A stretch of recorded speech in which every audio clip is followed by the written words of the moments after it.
Assalamualaikum warahmatullahi wabarakatuh. Salam guru hebat. Perkenalkan, nama saya Nina Afriani. Saya calon guru penggerak angkatan ke-8 SMP Negeri 3 Pangkal Pinang. Koneksi antar materi modul 1.2. Kali ini saya akan merefleksikan dengan 4P, yaitu peristiwa, perasaan, pembelajaran, dan penerapan ke depan atau rencana. Peristiwa. Setelah saya menjalani pembelajaran dari modul 1.1 hingga modul 1.2, hal yang menjadi pembelajaran bagi saya adalah setiap materi yang saya pelajari sangat berkesinambungan satu sama lain dan teratur dalam penyampaiannya. Kami diajak berpikir bagaimana mendidik yang sesungguhnya dan memainkan peran sebagai guru yang berkualitas agar mampu memerdekakan anak didiknya. Peristiwa atau momen yang paling penting atau menantang dan mencerahkan bagi saya dalam proses pembelajaran model 1.1 yaitu tentang filosofi pendidikan itu sendiri. Menurut Ki Hajar Dewantara, mendidik itu adalah menuntun, bukan membentuk. Selama ini yang ada dalam konsep mendidik seorang pendidik adalah usaha untuk membentuk anak menjadi seperti yang kita inginkan. Hal tersebut tentu tidak benar. Anak tumbuh dengan kodratnya masing-masing, memiliki kemampuan bakat atau minat yang berbeda-beda sehingga mereka dikatakan unik. Kita sebagai seorang pendidik yang benar harus mampu menuntun arah perkembangan anak didik kita agar mereka mampu mencapai kemerdekaan dirinya. Guru itu menjaga, memelihara, dan membantu anak didik dalam mencapai tujuannya. Kita mencegah hal-hal buruk agar tidak terjadi pada anak didik kita dan menuntun mereka untuk mengoptimalkan dirinya. Apalagi saya sebagai guru BK atau konselor sekolah mempunyai peran yang sangat penting dan tidak terpisahkan dalam pendidikan. Kemudian, peristiwa atau momen yang paling penting atau menantang dan mencerahkan bagi saya dalam proses pembelajaran model 1.2 yaitu ketika saya mempelajari perumpamaan otak 3-in-1 manusia menggunakan tangan. Saya sangat antusias dalam mempelajarinya, namun di sisi ini hanya sedikit penggambaran karena pada dasarnya hanya untuk pengetahuan guru saja. Selain itu, saya juga diingatkan lagi mengenai beberapa fitur dasar manusia. Saat kuliah, saya sering mempelajari materi seperti ini. Namun, setelah bekerja di lapangan atau mengajar, terkadang saya lupa tentang materi tersebut. Tentu itu penting bagi saya sebagai konselor sekolah agar mampu memahami perkembangan psikologis peserta didik dan penting dalam pelaksanaan konseling di sekolah.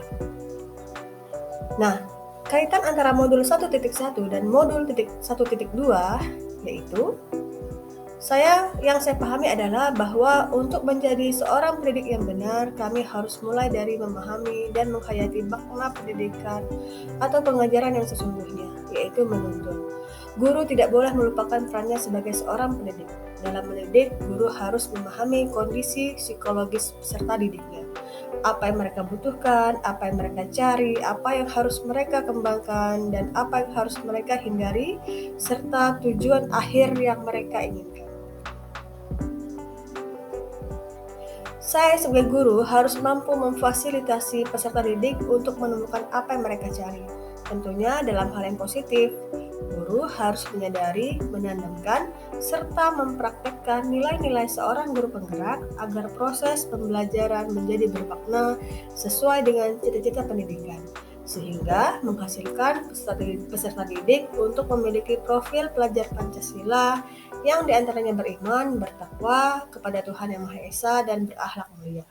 Berkebinekaan global, gotong royong, mandiri, bernalar kritis, dan kreatif.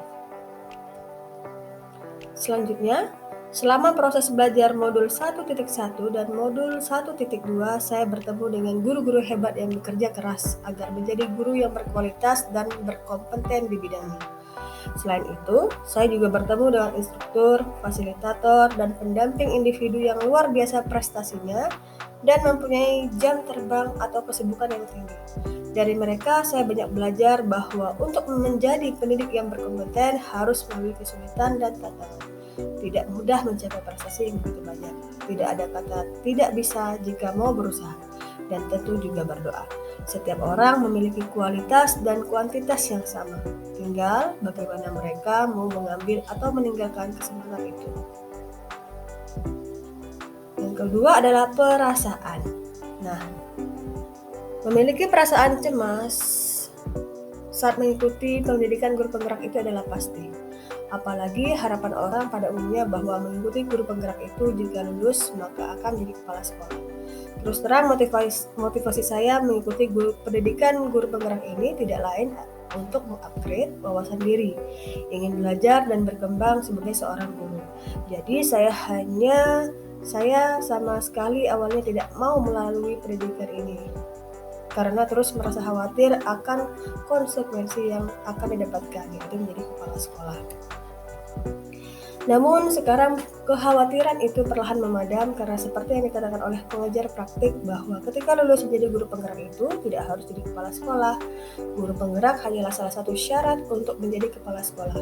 Jadi, jika kita tidak mau menjadi kepala sekolah, ya itu pilihan. Saya sangat lega mendengar hal tersebut. Kemudian saya ingin membagikan perasaan saya saat bertemu orang-orang. Saat peristiwa atau momen itu terjadi, saya merasa sangat tersadarkan dan memiliki semangat dan keingintahuan yang lebih banyak untuk menjadi pendidik yang berkualitas dan didambakan oleh peserta didik. Bila diurutkan dari awal Loka Karyanol saat bertemu dengan calon guru penggerak sekota Pangkal Pinang, saya merasa kecil. Saya merasa sedikit tertampar dengan wawasan yang saya punya selama ini. Guru-guru yang saya temui waktu itu dan saat pertemuan online di ruang kolaborasi atau diskusi serta-merta menyadarkan diri bahwa kemampuan atau wawasan yang saya miliki amatlah sedikit. Berbeda dengan perasaan sewaktu mengikuti pendidikan proses guru atau PTG yang saya lalui di tahun 2020 secara online. Saya juga merasa cemas kalau tidak dapat mengikuti dan menyeimbangkan diri bersama guru hebat yang juga merupakan kepala sekolah, wakil kepala sekolah, ataupun pemangku kepentingan sekolah lainnya. Yang paling penting, yang membuat saya grogi adalah saya satu kelompok dengan guru saya sewaktu SMA. Rasanya luar biasa, cemas, senang, campur aduk pokoknya. Sampai perasaan tersebut membuat saya semakin termotivasi dalam mengikuti pendidikan guru penggerak. Yang ketiga adalah pembelajaran. Pembelajaran yang saya dapatkan sebelum momen itu terjadi adalah saya berpikir bahwa menjadi kepala sekolah adalah keharusan jika sudah lulus dari pendidikan guru penggerak. Namun setelah mendengar bahwa pendidikan guru penggerak adalah salah satu syarat untuk kepala sekolah dan masih banyak syarat yang harus dipenuhi, membuat saya merasa lega. Pembelajarannya adalah bahwa untuk menjadi kepala sekolah itu tidak asal-asalan, harus melewati persyaratan yang panjang. Kemudian pembelajaran lain yang saya dapatkan adalah sebelumnya saya berpikir bahwa saya tidak akan mampu menyamai guru hebat di sini. Namun saya terus meyakinkan diri setelah mengalami pembelajaran 4 minggu ini bahwa dengan berusaha dan berpikiran positif segala sesuatu itu pasti bisa dilakukan. Terlebih saya harus ikhlas terhadap apa yang saya jalani. Fasilitator kami selalu mengatakan untuk tidak menjadikan pendidikan guru penggerak ini sebagai suatu beban, melainkan suatu tantangan yang menyenangkan. Sehingga tidak ada beban dalam menjalaninya.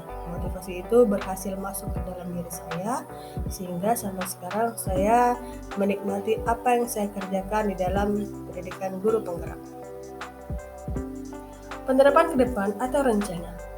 Pengembangan diri yang sederhana, konkret, dan rutin yang dapat saya lakukan sendiri dari sekarang adalah yang pertama, menghayati dan menerapkan filosofi pendidikan Ki Hajar Dewantara dalam pelayanan bimbingan konseling di sekolah. Yang kedua, saya akan selalu merefleksi dan mengevaluasi kinerja yang telah saya lakukan, memperbaiki kesalahan atau kekurangan pada kinerja saya. Yang ketiga, selalu berdiskusi dengan rekan guru BK untuk pelayanan bimbingan konseling yang optimal. Yang keempat, selalu berkolaborasi dengan wali kelas, guru mapel, dan orang tua dalam penyelesaian dan pengembangan diri peserta didik. Kemudian yang kelima, membuat dan melaksanakan administrasi bimbingan konseling yang sesuai dengan tuntunan kurikulum merdeka. Yang keenam, memberikan sikap terbaik kepada peserta didik atau konseli dalam keseharian di sekolah. Yang ketujuh, menyambut konseli dengan hangat dan terbuka. Yang kedelapan, mengolah hasil asesmen peserta didik dengan tuntas. Yang kesembilan, akan selalu mengikuti kegiatan pengembangan diri, terutama di bidang bimbingan dan konseling itu sendiri. Dan yang terakhir, saya ingin mempelajari teknik-teknik konseling lebih dalam lagi. Sekian dari saya, terima kasih, sampai jumpa.